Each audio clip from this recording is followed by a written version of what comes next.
Xitoy Interpol orqali Uyg'ur qurolliqlariga qarshi turishni o'ylashgan.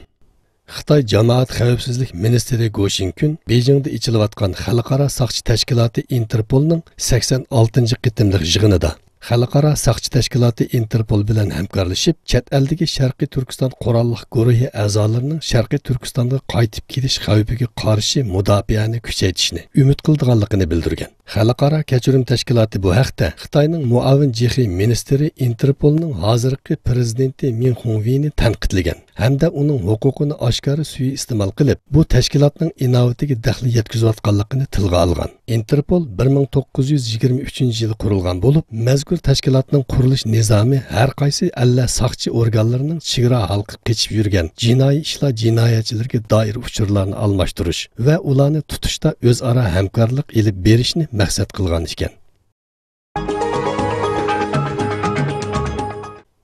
Sharqiy Turkistondagi yazililarda Uyg'ur madaniyatiga oid narsalar cheklangan.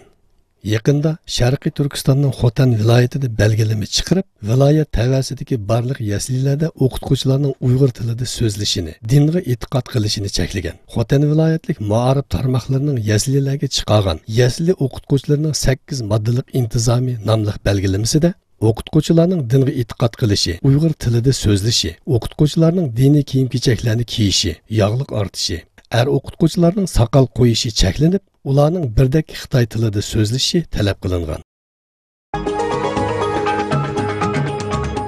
Ostona yig'ini oxirlashdi.